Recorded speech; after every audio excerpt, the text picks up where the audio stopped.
수 있을 겁니다. 네, 한번 해보세요. 재밌습니다. 자, 그 다음에 두 번째 필수 요소인 지속적인 탐구입니다. 그냥 탐구와 지속적인 탐구가 어떤 차이가 있을까요? 네, 계속하는 거겠죠? 하죠. 우리 일반적인 수업을 보면 그냥 선생님이 한 번 강의하고 학생들은 받아 적고 끝나거나 또는 활동을 하더라도 한 번만 활동하고 그냥 끝이 납니다. 그런데 PBL에서의 탐구는 한 번만 하는 것이 아니고 지속적으로 읽고 쓰고 듣고 말하는 활동들을 지속적으로 해야 한다는 거예요. 비교적 긴 시간을 가지고. 그래서 어려운 질문 또는 문제를 해결하기 위해서 학생들이 충분한 시간을 가지고 생각하고 탐구할 시간을 줘야 한다, 이런 뜻입니다. 여기 모둠원들과의 상호작용이 중요하다라고 했는데요. 여기에 대해서는 제가 이따가 왜 PBL에서 모둠원과의 상호작용이 중요한지 말씀드리도록 하겠습니다. 이게 그 양식지의 두 번째 장인데요. 제가 어떤 과정으로 학생들이 탐구를 하도록 이끌지 지금 이렇게 쭉 과정을 짜봅니다. 과정 속에서 학생들은 읽기 자료를 읽을 수도 있고요, 디딤 영상을 시청할 수도 있고 모둠원들과 토의를 할 수도 있습니다. 저도 기초 지식이 필요해서 기초 지식을 강의하고 또는 중간중간에 필요한 내용들을 디딤 영상을 학생들에게 제공하기도 했고요. 또 내가 잘 알고 있는지 중간중간에 평가하는 단계를 넣었습니다. 이것이 지속적인 탐구라고 할 수 있습니다. 세 번째는 실제성인데요. 실제성이라는 것은 수업 과정, 학습 과정을 현실과 유사하게 만든다는 겁니다. 어른들이 삶을 살아가는 것과 유사하게 학습을 만든다는 건데요. 실제성을 높일 수 있는 방법들이 한 4가지 정도 있는 것 같습니다.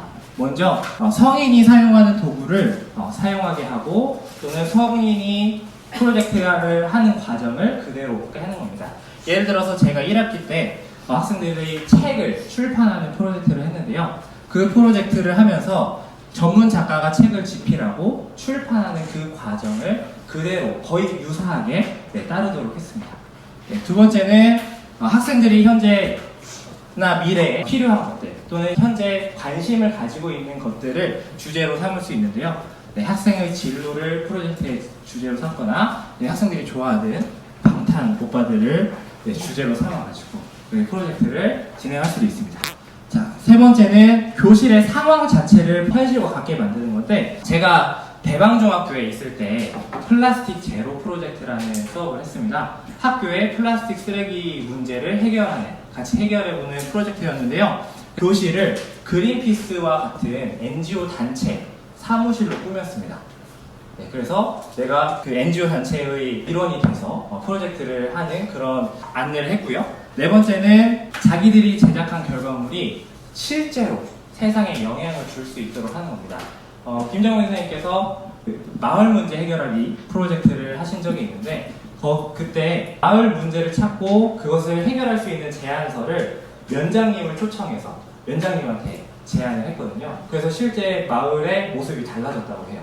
이렇게 내가 배운 것이 그냥 끝나는 것이 아니고 내가 세상에 실제로 영향을 줄 수 있구나 라는 것을 느끼게 되면 학생들이 교과서에 있는 지식이 내 삶이랑 정말 관련이 있는 거구나 라는 것을 느끼게 될 수 있겠죠. 자, 네 번째는 학생의 의사와 선택권입니다. 이것은 학생들이 수업의 주체가 될 수 있도록 이끄는 매우 중요한 요소가 되는데요. 선생님은 학생들한테 내비게이션을 주는 것이 아니고 지도와 나침반을 주어야 합니다.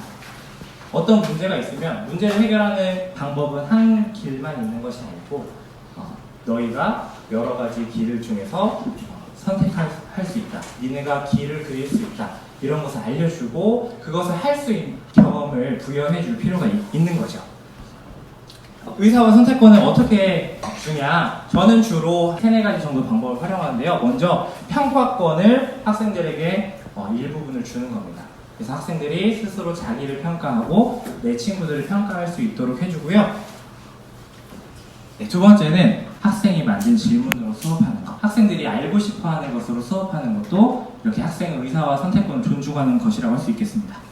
네, 세 번째는 탐구 결과물을 어떤 모습으로 만들지, 나는 UCC로 만들고 싶다, 또는 나는 뭐 포스터로 만들고 싶다, 이렇게 결과물의 형태를 선택하게 할 수도 있습니다. 네, 그리고 탐구 과정 자체를 학생들이 계획하고 점검할 수 있도록 이끌 수도 있고요. 그런데 선생님, 여기서 질문을 드릴게요. 학생의 의사와 선택권 무조건 보장하는 것이 좋을까요? 상황에 따라 다르죠. 정답입니다. 네. 프로젝트 수업을 많이 경험해보고 능숙한 친구들은 대부분의 선택을 학생들이 하게 해도 괜찮을 것 같습니다. 네, 여러 번 해보고 잘 한다면. 그런데 우리가 만나는 학생들은 대부분 PBL을 전혀 경험해보지 않았거나 뭐 한두 번만 경험해보거나 이런 학생들이죠.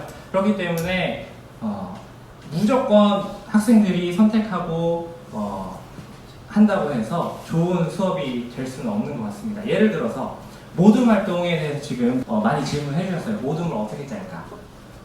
선생님들 모둠 어떻게 짜시나요? 정말 다양한 방법이 있죠. 이건 정말 하지 말라고 합니다. 너네 마음대로 짜. 너네 마음대로 좋은 사람들끼리 만나서 활동하자. 그런 프로젝트는 망할 가능성이 굉장히 큽니다.